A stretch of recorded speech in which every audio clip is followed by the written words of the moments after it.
Brought to you by V-Guard, co-powered by Sensodyne and Vimal. ಬಾಯಲ್ಲಿ ಹೇಳಿ ಕೇಸರಿ. Associate sponsor Ultratech Cement.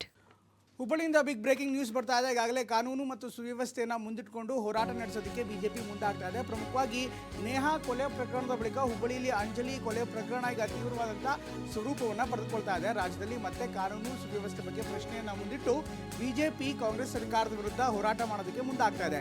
ಕೊಲೆ ಖಂಡಿಸಿ ಬಿಜೆಪಿ ಕಾರ್ಯಕರ್ತರಿಂದ ಈಗಾಗಲೇ ಪ್ರತಿಭಟನೆಯನ್ನು ಮಾಡಲಾಗಿದೆ. ಇದರ ನಡುವೆನೇ ರಾಜ್ಯದಲ್ಲಿ ಪೊಲೀಸ್ ವ್ಯವಸ್ಥೆ ಸರಿ ಇಲ್ಲ ಅಂತ ಆಕ್ರೋಶವನ್ನು ವ್ಯಕ್ತಪಡಿಸನೆ ರಾಜ್ಯಾದ್ಯಂತ ಪ್ರತಿಭಟನೆ ಮಾಡೋದಕ್ಕೆ ಬಿಜೆಪಿ ಮುಂದಾಗ್ತಾ ಇದೆ. ಕಾನೂನು ಸುವ್ಯವಸ್ಥೆ ಪ್ರಮುಖವಾಗಿ ಬೆಳಗಾವಿಯಲ್ಲಿ ಮಹಿಳೆ ಬೆತ್ತಲು ಪ್ರಕರಣದಿಂದ ಹಿಡಿದು ಇತ್ತೀಚಿನ ಜೈ ಶ್ರೀರಾಮ್ ಘೋಷಣೆ, ಪಾಕಿಸ್ತಾನ ಘೋಷಣೆ, ನೇಹಾ ಕೊಲೆ ಪ್ರಕರಣ ಹಾಗೂ ಈಗ ಅಂಜಲಿ ಕೊಲೆ ಪ್ರಕರಣದವರೆಗೂ ಕೂಡ ಪ್ರತಿಯೊಂದು ವಿಚಾರವನ್ನು ಮುಂದಿಟ್ಟು ಈಗ ಹೋರಾಟ ಮಾಡೋದಕ್ಕೆ ಮುಂದಾಗ್ತಾ ಇದೆ. ಇದೇ ವಿಚಾರವಾಗಿ ರಾಜ್ಯಾದ್ಯಂತ ಪ್ರತಿಭಟನೆ ಕರೆ ಕೊಡೋದಕ್ಕೆ ಬಿಜೆಪಿ ಕೂಡ ಮುಂದಾಗ್ತಾ ಇದೆ.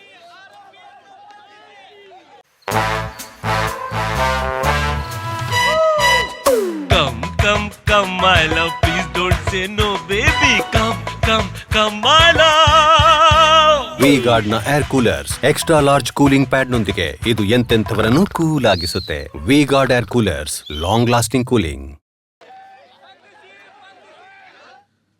ಇದರ ಜೊತೆಗೆ ಅಂಜಲಿ ಪ್ರಕರಣ ಏನೇನಾಗ್ತಾ ಇದೆ, ಅಂಜಲಿ ಪ್ರಕರಣಕ್ಕೆ ಸಂಬಂಧಪಟ್ಟಂತೆ ಈಗಾಗಲೇ ಹೊಸ ಆಯಾಮಗಳು, ಹೊಸ ಸ್ವರೂಪಗಳು ಈ ಒಂದು ಪ್ರಕರಣ ಪಡ್ಕೋತಾ ಇದೆ. ಅತ್ತ ಕೊಲೆ ತನಿಖೆ ಒಂದು ವಿಭಾಗ ಆದರೆ ಇದರ ಜೊತೆಗೆ ಕಾಂಗ್ರೆಸ್ನ ನಾಯಕರೇ ಈಗ ಸರ್ಕಾರದ ವಿರುದ್ಧ ಕಿಡಿಕಾಡ್ತಾ ಇದ್ದಾರೆ. ಕಾನೂನು ಸುವ್ಯವಸ್ಥೆ ಸರಿಯಾಗಿ ನಿರ್ವಹಣೆ ಮಾಡಲಾಗ್ತಾ ಇರಲ್ಲ. ಪ್ರಮುಖವಾಗಿ ಹುಬ್ಬಳ್ಳಿಯಲ್ಲಿ ಅಧಿಕಾರಿಗಳು, ಪೊಲೀಸ್ ಅಧಿಕಾರಿಗಳು ಸಮರ್ಥವಾಗಿ ಕೆಲಸ ಮಾಡ್ತಾ ಇಲ್ಲ ಅಂತ ಈಗ ಕಾಂಗ್ರೆಸ್ ನಾಯಕರೇ ಪತ್ರವನ್ನು ಮುಖ್ಯಮಂತ್ರಿಗಳಿಗೆ ಬರೆದಿದ್ದಾರೆ. ಇದರ ಜೊತೆಗೆ ಬಿಜೆಪಿ ಈಗ ಸರ್ಕಾರದ ವಿರುದ್ಧವೇ ಹೋರಾಟಕ್ಕೆ ಮುಂದಾಗ್ತಾ ಇದೆ. ರಾಜ್ಯದಲ್ಲಿ ಮತ್ತೆ ಕಾನೂನು ಸುವ್ಯವಸ್ಥೆಯ ಪ್ರಶ್ನೆ ಎದುರಾಗಿದೆ. ಪದೇ ಕೊಲೆ ಪ್ರಕರಣಗಳು ಹೆಚ್ಚಾಗ್ತಾನೆ ಇದೆ. ಮೊನ್ನೆಯಷ್ಟೇ ಹುಬ್ಬಳ್ಳಿಯಲ್ಲಿ ನೇಹಾ ಕೊಲೆ ಪ್ರಕರಣ ಇಡೀ ರಾಜ್ಯವನ್ನೇ ಬೆಚ್ಚಿ ಬೀಳಿಸಿತ್ತು. ಇದು ಮಾಸೋ ಮುನ್ನವೇ ಇದೀಗ ಮತ್ತೊಂದು ಕೊಲೆ ನಡೆದು ಹೋಗಿದೆ. ಹುಬ್ಬಳ್ಳಿಯಲ್ಲಿ ಅಂಜಲಿ ಎಂಬಾಕಿಯ ಕೊಲೆಯೇ ನಡೆದು ಹೋಗಿದೆ. ಒಂದಲ್ಲ ಎರಡಲ್ಲ, ಬರೋಬ್ಬರಿ 4 ಬಾರಿ ಹಂತಕ ಇರಿದು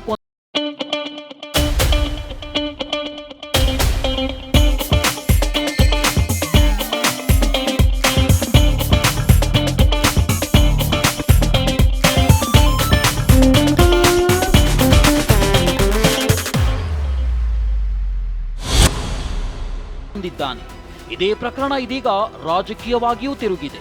ಸರ್ಕಾರದ ವಿರುದ್ಧ ಬಿಜೆಪಿ ನಾಯಕರು ರೊಚ್ಚಿಗೆದ್ದಿದ್ದಾರೆ. ಕಾನೂನು ವ್ಯವಸ್ಥೆ ಸಂಪೂರ್ಣ ಹಾಳಾಗಿದೆ ಅಂತ ಆಕ್ರೋಶ ವ್ಯಕ್ತಪಡಿಸಿದ್ದಾರೆ.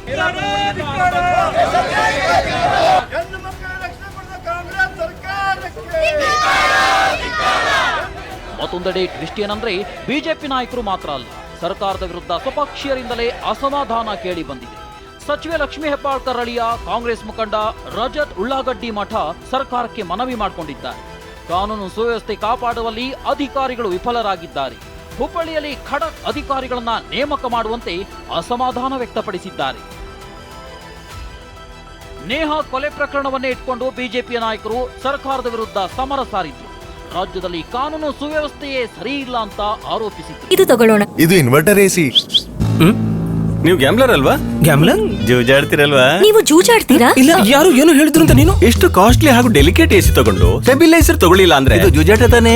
ಒಂದೇ ಫ್ಲಕ್ಚುಯೇಷನ್ ಗೆ ನಿಮ್ಮ ಇನ್ವರ್ಟರ್ ಎಸಿಯ ಪಾರ್ಟ್ಸ್ ಡ್ಯಾಮೇಜ್ ಆಗಬಹುದು. ಅದನ್ನು V-Guard ಉಪಯೋಗಿಸಿ ಸುರಕ್ಷಿತವಾಗಿರಿಸಿ. V-Guard, India's #1 stabilizer. ಇದೀಗ ಅಂಜಲಿ ಪ್ರಕರಣವನ್ನೇ ಇಟ್ಕೊಂಡು ಸರ್ಕಾರದ ವಿರುದ್ಧ ಮತ್ತೆ ಮುಗಿಬಿದ್ದಿದ್ದಾರೆ.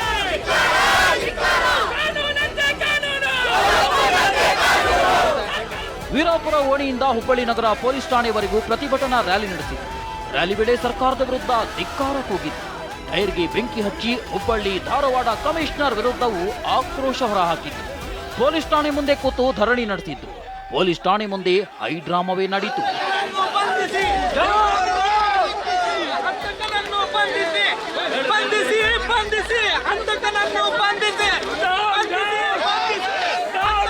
ಹುಬ್ಬಳ್ಳಿಯಲ್ಲಿ ಅಂಜಲಿ ಹತ್ಯೆ ಖಂಡಿಸಿ ಬಿಜೆಪಿ ನಾಯಕರು ಪ್ರತಿಭಟನೆಯನ್ನೇ ನಡೆಸಿದ್ದು.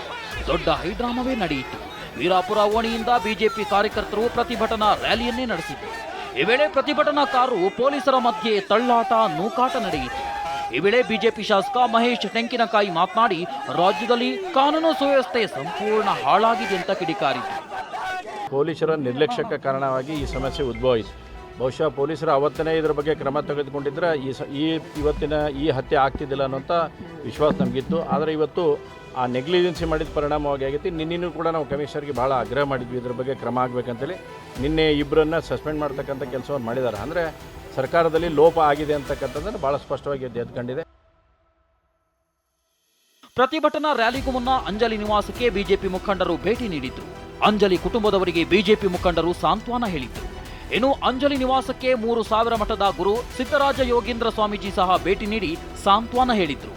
ಈ ವೇಳೆ ಬಿಜೆಪಿ ಶಾಸಕ ಮಹೇಶ್ ಟೆಂಕಿನಕಾಯಿ ಸಾಥ್ ನೀಡಿದ್ರು. ಅಂಜಲಿಗೆ ಜೀವ ಬೆದರಿಕೆ ಇದೆ ಎಂದು ಆಕೆಯ ಅಜ್ಜಿ ಬೆಂಡಿಗೇರಿ ಠಾಣೆಗೆ ದೂರು ನೀಡಿದ್ರು. ಆದರೆ ಪೊಲೀಸ್ ನಿರ್ಲಕ್ಷ್ಯ ವಹಿಸಿದ್ರು ಅಂತ ಪೊಲೀಸರ ವಿರುದ್ಧ ಅಂಜಲಿ ಸಹೋದರಿ ಸಂಜನಾ ಆಕ್ರೋಶ ಹೊರಹಾಕಿದ್ದಾರೆ.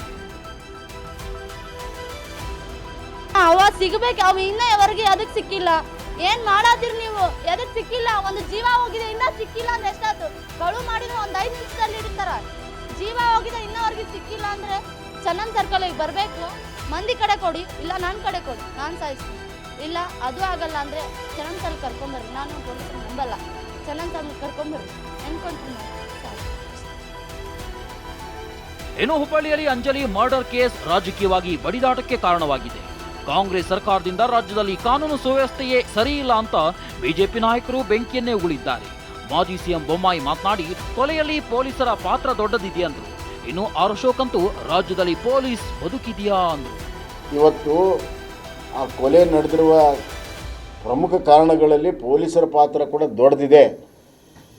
ಕೊಲೆಯಲ್ಲಿ ಪೊಲೀಸರು ಪರೋಕ್ಷವಾಗಿ ಕೊಲೆಯನ್ನು ತಡೆಯದೆ ಇವತ್ತು ಕೊಲೆಗೆ ಕಾರಣ ಆಗಿದ್ದಾರೆ ಅನ್ನೋಂಥ ಮಾತನ್ನು ನಾನು ಹೇಳಕ್ಕೆ ಇಷ್ಟಪಡ್ತೇನೆ. ಕಾನೂನು ಸುವ್ಯವಸ್ಥೆ ಸಂಪೂರ್ಣವಾಗಿ ಹದಗೆಟ್ಟಿದೆ. ಇಡೀ ರಾಜ್ಯದಲ್ಲಿ ಹದಗೆಟ್ಟಿದೆ. ಪೊಲೀಸರನ್ನ ರಾಜಕೀಯ ವಿರೋಧಿಗಳ ದಮನಕ್ಕಾಗಿ ಬಳಕೆ ಮಾಡ್ತಾ ಇದ್ದಾರೆ. ಬಿಟ್ಟರೆ ಇವತ್ತು ನೀವು ನೋಡಿ ಎಲ್ಲ ಕ್ಷೇತ್ರಗಳಲ್ಲಿ ಚುನಾವಣೆ ಆದಮೇಲೆ ವಿರೋಧ ಪಕ್ಷದ ಕಾರ್ಯಕರ್ತರ ಮೇಲೆ ಕೇಸ್ ಹಾಕೋದ್ರಲ್ಲಿ ಪೊಲೀಸರು ನಿರತರಾಗಿದ್ದಾರೆ. ಅಂದ್ರೆ ಒಂದೇ ತಿಂಗಳಲ್ಲಿ ಅಂದ್ರೆ ಈ ರಾಜ್ಯದಲ್ಲಿ ಪೊಲೀಸರು ಬದುಕಿದಾರ ಸತ್ತಿದಾರ? ಪೊಲೀಸ್ ಇಲಾಖೆ ಬದುಕಿದೆಯಾ ಸತ್ತಿದೆಯಾ? ಸರ್ಕಾರ ಬದುಕಿದೆಯಾ ಸತ್ತಿದೆಯಾ?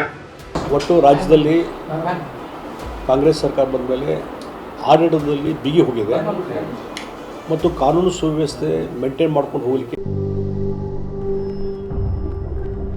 ಸಂವೇದನಾಶೀಲತೆಯಿಂದ ತಕ್ಷಣವೇ ಆರಾಮ ಪಡೆಯಿರಿ. ಸೆನ್ಸೊಡೈನ್ ರ್ಯಾಪಿಡ್ ರಿಲೀಫ್ ಜೊತೆಗೆ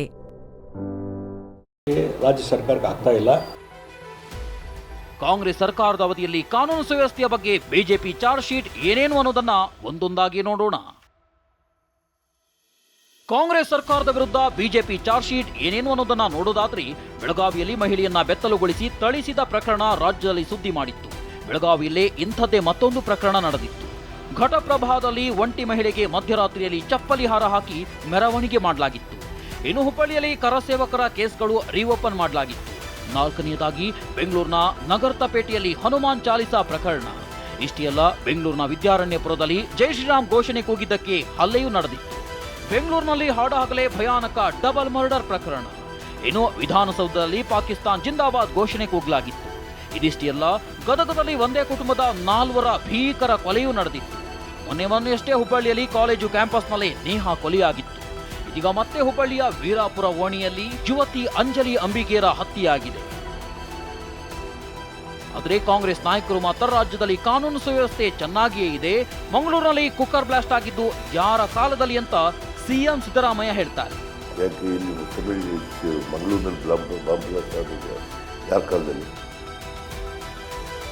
ಯಾರ ಕಾಲದಲ್ಲಪ್ಪ ಅದು? ಮಂಗಳೂರಿನಲ್ಲಿ ಬಾಂಬ್ ಬ್ಲಾಸ್ಟ್ ಆಗೋದು ಯಾರ ಕಾಲದಲ್ಲಿ? ಕುಕ್ಕರ್ ಬ್ಲಾಸ್ಟ್ ಯಾರ ಕಾಲದಲ್ಲ? ಬಿಜೆಪಿ ಕಾಲದಲ್ಲಿ. ಮತ್ತೆ ಇಲ್ಲ 10 ವರ್ಷದಿಂದ ಆಗಿಲ್ಲ ಅಂತದ್ದು. ಆಮೇಲೆ 2022ರಲ್ಲಿ 1300 ಚಿಲ್ಲರೆ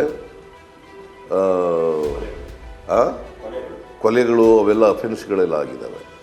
ನಮ್ಮ ಕಾಲದಲ್ಲಿ 1200 ಚಿಲ್ಲರೆ ಆಗಿದೆ. ಹೆಂಗೆ ಅವ್ರಿಗಿಂತ ಜಾಸ್ತಿ ಇಲ್ಲ. 2023ರಲ್ಲಿ 1200. ಹುಬ್ಬಳ್ಳಿ ಈ ಪ್ರಕರಣವು ವೈಯಕ್ತಿಕ ಅಂತಾರೆ. ಇವರಿಗೆ ರಾಜಕೀಯ ಲಾಭ ಇಲ್ಲದಿದ್ರೆ ವೈಯಕ್ತಿಕ ಲಾಭ ಇದ್ರೆ ಸಾರ್ವಜನಿಕ ಆಗುತ್ತೆ ಅಂತ ಸಚಿವ ಪ್ರಿಯಾಂಕ್ ಖರ್ಗೆ ಕಿಡಿಕಾರಿದ್ದಾರೆ. ವೈಯಕ್ತಿಕ ಅಂತ ಹೇಳ್ತಾರೆ.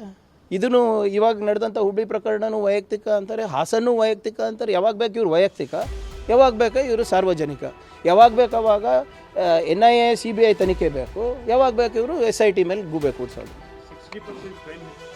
ಒಟ್ಟಾರೆಯಾಗಿ 1 ತಿಂಗಳ ಅವಧಿಯಲ್ಲೇ ನೇಹಾ ಹಾಗೂ ಅಂಜಲಿ ಕೊಲೆ ಸರ್ಕಾರಕ್ಕೆ ಮುಜುಗರ ತಂದಿಟ್ಟಿದ್ದಂತೂ ನಿಜ. ನಾಳೆ ಹುಬ್ಬಳ್ಳಿಯಲ್ಲಿ ಮಠಾಧಿಪತಿಗಳು ಹೋರಾಟ ಹಮ್ಮಿಕೊಂಡಿದ್ದು ಅಂಜಲಿ ಕೊಲೆ ಕೇಸ್ ಇನ್ಯಾವ ಹಂತಕ್ಕೆ ತಿರುಗುತ್ತೋ ಕಾದು ನೋಡಬೇಕಿದೆ. ಶಿವಕುಮಾರ್, TV9 ಹುಬ್ಬಳ್ಳಿ. ಇನ್ನು MLC ಚುನಾವಣೆ ಸಂದರ್ಭದಲ್ಲೂ ಕೂಡ ಮೈತ್ರಿ ವಿಚಾರವಾಗಿ ಸಾಕಷ್ಟು ಅಪಸ್ವರಗಳು ಕೇಳಿಬರ್ತಾ ಇದೆ. ಪ್ರಮುಖವಾಗಿ JDSನಲ್ಲಿ ಈಗಾಗಲೇ ಅಭ್ಯರ್ಥಿಗಳ ಆಯ್ಕೆ ಸಂಬಂಧಪಟ್ಟಂತೆ ಇವತ್ತು ಮೈಸೂರಿನಲ್ಲಿ ನಡೆದಂಥ ಸಭೆಯಲ್ಲೂ ಕೂಡ ಅಸಮಾಧಾನ ಸ್ಫೋಟವಾಯಿತು. ಆದರೂ ಕೂಡ ಸಾಕಷ್ಟು ಹೈಡ್ರಾಮಾಗಳ ಬಳಿಕ ನಾಯಕರ ಅಸಮಾಧಾನವನ್ನು ಶಮನ ಮಾಡಲಾಯಿತು.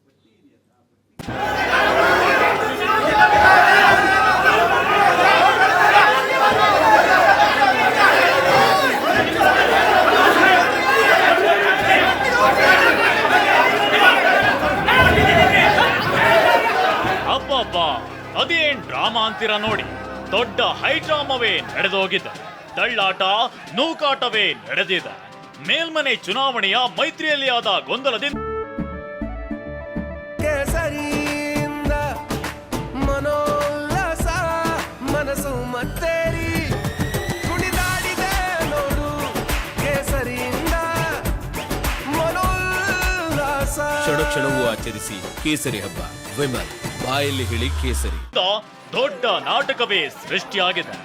ಮಾಜಿ MLC KT ಶ್ರೀಕಂಠೇಗೌಡರು ಪಕ್ಷೇತರ ಅಭ್ಯರ್ಥಿಯಾಗಿ ಸ್ಪರ್ಧಿಸುವಂತೆ ಬೆಂಬಲಿಗರು ರೊಚ್ಚಿಗೆಡ್ತಿದ್ದಂತೆ ಗಲಾಟೆ ನಡೆದಿದೆ.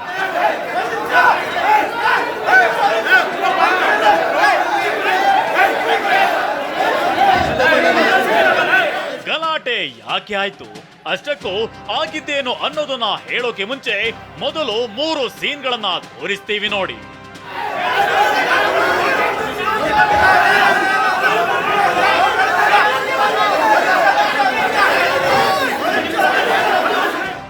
ಸೀನ್ 1ರಲ್ಲಿ ನೋಡಿದ್ರೆ ದಕ್ಷಿಣ ಶಿಕ್ಷಕರ ಕ್ಷೇತ್ರಕ್ಕೆ ಮೈತ್ರಿ ಅಭ್ಯರ್ಥಿಯಾಗಿ ವಿವೇಕಾನಂದ ಕೆ ಅವರು ನಾಮಪತ್ರ ಸಲ್ಲಿಸಿದ್ದಾರೆ. ಸೀನ್ 2ರಲ್ಲಿ ಮಾಜಿ MLC ಶ್ರೀಕಂಠೇಗೌಡಗೆ ಬಂಡಾಯ ಅಭ್ಯರ್ಥಿಯಾಗಿ ಸ್ಪರ್ಧಿಸುವಂತೆ ಬೆಂಬಲಿಗರು ಆಗ್ರಹಿಸಿದ್ರು. ಈ ವೇಳೆ JDS ನಾಯಕರು ಅವರನ್ನ ತಡೆದಿದ್ದಾರೆ. ತಳ್ಳಾಟ ನೂಕಾಟವೇ ನಡೆದಿದೆ. ದೊಡ್ಡ ಹೈಡ್ರಾಮವೇ ನಡೆಯಿತು. ಸೀನ್ 3ರಲ್ಲಿ ಶ್ರೀಕಂಠೇಗೌಡರನ್ನ ತಡೆಯೋಕೆ ನಾಯಕರು ಕಾರ್ಯಕರ್ತರು ಹರಸಾಹಸವನ್ನೇ ಪಟ್ಟಿದ್ದಾರೆ. ಎಲ್ಲರೂ ಸುಸ್ತು ಹೊಡೆದಿದ್ದಾರೆ.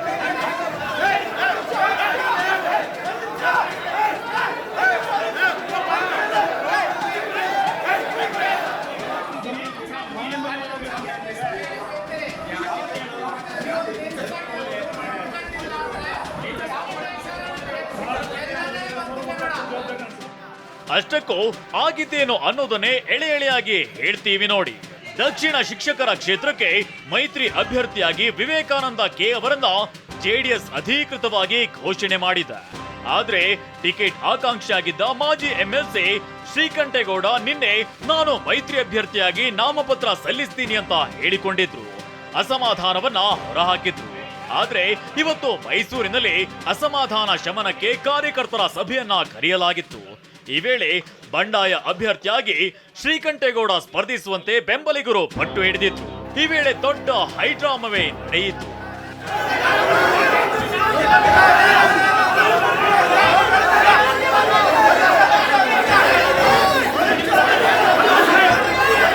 ಮೈಸೂರಿನಲ್ಲಿ ನಡೆದ ಸಭೆಯಲ್ಲಿ ಮೈತ್ರಿ ನಾಯಕರ ದಂಡೇ ಇತ್ತು. ಮಾಜಿ CM ಕುಮಾರಸ್ವಾಮಿ, GT ದೇವೇಗೌಡ, ಸಂಸದ ಪ್ರತಾಪ್ ಸಿಂಹ, ಸಾರಾ ಮಹೇಶ್ ಸೇರಿದಂತೆ ಹಲವು ನಾಯಕರೇ ಇದ್ರು. ಇವರ ಎದುರೇ ಗಲಾಟೆ ಆಗಿದೆ. ಇನ್ನು ಕೊನೆಗೂ ಮಾಜಿ MLC KT ಶ್ರೀಕಂಠೇಗೌಡ ಮನವೊಲಿಸುವಲ್ಲಿ JDS ನಾಯಕರು ಯಶಸ್ವಿಯಾಗಿದ್ದಾರೆ. GT ದೇವೇಗೌಡ, ಸಾರಾ ಮಹೇಶ್, ಪುಟ್ಟರಾಜುರಿಂದ ಮನವೊಲಿಕೆ ಮಾಡಲಾಗಿದೆ. ಆದ್ರೆ ಮನವೊಲಿಕೆಗೆ KTS ಬೆಂಬಲಿಗರು ಒಪ್ಪಿರಲಿಲ್ಲ. ಕೊನೆಗೆ ಇಬ್ಬರನ್ನ ಮನವೊಲಿಸುವಲ್ಲಿ ಮೈತ್ರಿ ನಾಯಕರು ಯಶಸ್ವಿಯಾಗಿದ್ದಾರೆ. EC ನಿಂಗರಾಜೇಗೌಡ, KT ಶ್ರೀಕಂಠೇಗೌಡ ಮನವೊಲಿಕೆ ಯಶಸ್ವಿಯಾಗಿದೆ. ಬಿಜೆಪಿ JDS ಮೈತ್ರಿ ಅಭ್ಯರ್ಥಿಯಾಗಿ ವಿವೇಕಾನಂದ ಕಣಕ್ಕಿಳಿದಿದ್ದಾರೆ. ನಾಮಪತ್ರವನ್ನು ಸಲ್ಲಿಸಿದ್ದಾರೆ.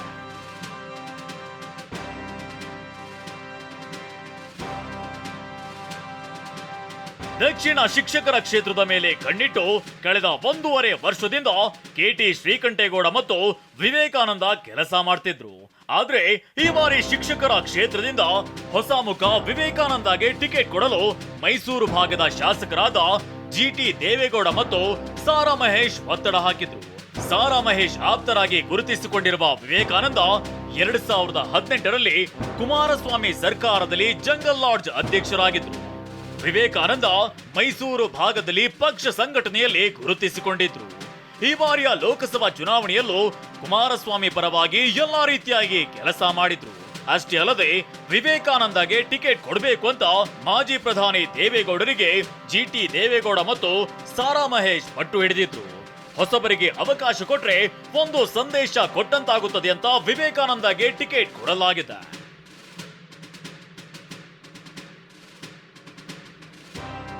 ಇನ್ನು ಮೈತ್ರಿ ಅಭ್ಯರ್ಥಿಯಾಗಿ ಸ್ಪರ್ಧೆಗೆ ಮುಂದಾಗಿದ್ದ ಮಾಜಿ ಎಂಎಲ್ಸಿ ಶ್ರೀಕಂಠೇಗೌಡ ಹಿನ್ನೆಲೆ ನೋಡೋದಾದ್ರೆ 2 ಬಾರಿ ಪದವೀಧರ ಕ್ಷೇತ್ರದಿಂದ ಆಯ್ಕೆಯಾಗಿದ್ದ ಕೆಟಿ ಶ್ರೀಕಂಠೇಗೌಡ ಈ ಬಾರಿ ದಕ್ಷಿಣ ಶಿಕ್ಷಕರ ಕ್ಷೇತ್ರದಿಂದ ಸ್ಪರ್ಧೆ ಮಾಡೋಕೆ ಒಲವನ್ನ ಹೊಂದಿದ್ರು.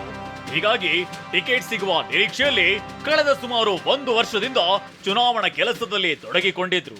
ಆದ್ರೆ ಕೊನೆ ಹಂತದಲ್ಲಿ ಕೆಟಿ ಶ್ರೀಕಂಠೇಗೌಡ ಬದಲು ಮೈತ್ರಿ ಅಭ್ಯರ್ಥಿಯಾಗಿ ವಿವೇಕಾನಂದಗೆ ಜೆಡಿಎಸ್ ಮಣೆ ಹಾಕಿದೆ.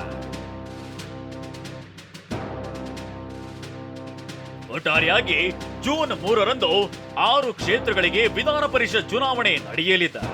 ಚುನಾವಣೆಗೆ ಕೆಲವೇ ದಿನಗಳು ಇರುವಾಗಲೇ ಮೈತ್ರಿ ಗೊಂದಲದಿಂದ ದೊಡ್ಡ ಹೈಡ್ರಾಮವೇ ನಡೆದೋಗಿದೆ.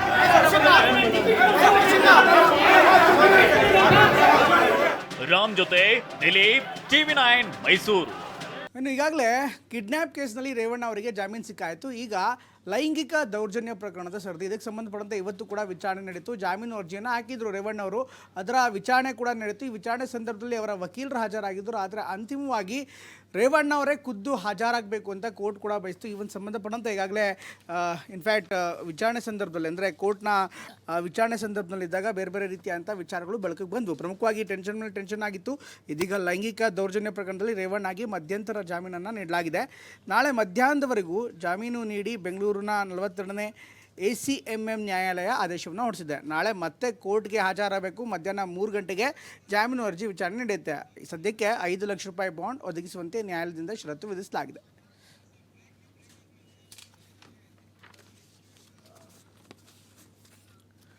Brought to you by V-Guard, co-powered by Sensodyne and Vimal. ಬಾಯಲ್ಲಿ ಹೇಳಿ ಕೇಸರಿ. Associate sponsor Ultratech Cement.